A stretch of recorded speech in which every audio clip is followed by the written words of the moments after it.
Hello guys, nandito na naman ako at syempre eto na naman tayo at medyo eto hindi natin rito palalampasin ang bagong-bago at sariwang-sariwang pronouncement na naman nito. Ano ba to? Pinagsasabi nito ni The Goat Robin Padilla. So eto, basahin nga natin. Hinayupak na sinabi nito. Senator Robin, nanawagan gawing independent country ang Pinas sa oil crisis.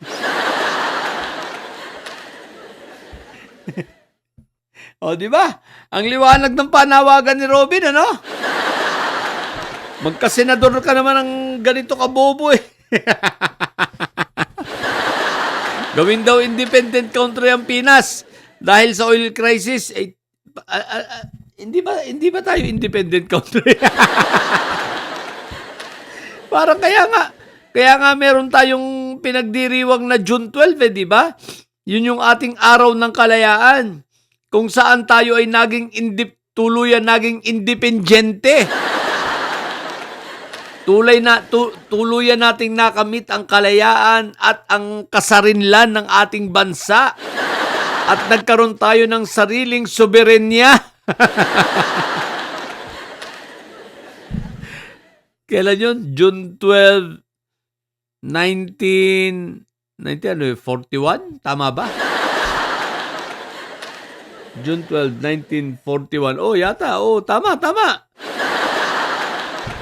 Hindi ko matanda kung 1941 o 1942. Kayo na bahala.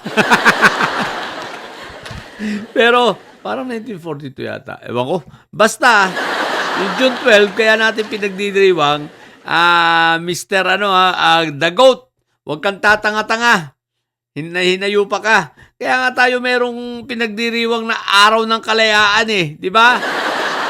Dahil tayo ay malaya at tayo ay independenteng bansa. Kailan pa tayo uli lagi hindi independent? Baka akala mo nasa China na tayo ngayon. Baka akala mo pag-aari tayo ng China dahil yun ang pagkakaintindi mo. At gusto mo uling magrevolusyon at gumawa ng magrevolusyon para sa kalayaan. Dahil daw sa oil crisis, kailangan natin maging independente. Ang tanga po. Pero palagay ko guys, ang sinasabi dito ni Robin, sadyang bobo lang ito, ano. Baka ang sinasabi nito kailangan tayo ay maging hindi tayo reliant sa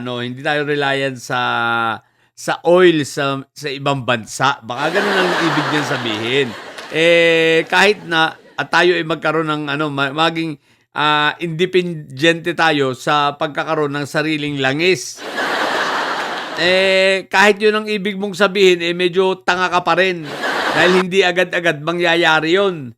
Dahil yung ating malampaya, kahit pa may bago tayong malampaya, hindi pa nga nakakapag-produce, no? Bago pa lang na-discover.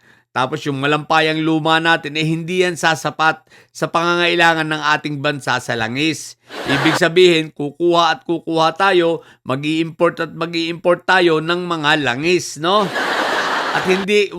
At hindi tayo magiging independent, no? Ang mga independente lang sa sarili nilang langis. Alam ko yan, yung mga nasa Middle East, Russia, kami rito sa Canada. O, di ba? Pero the rest, umaangkat ng langis, walang independente or wala talagang walang self-reliance, no? Kukunting bansa lang 'yon. Isama mo pa yung Venezuela, may sarili rin silang langis, no? Pero tayo, mukhang malabo yung mangyari ang sinasabi mo.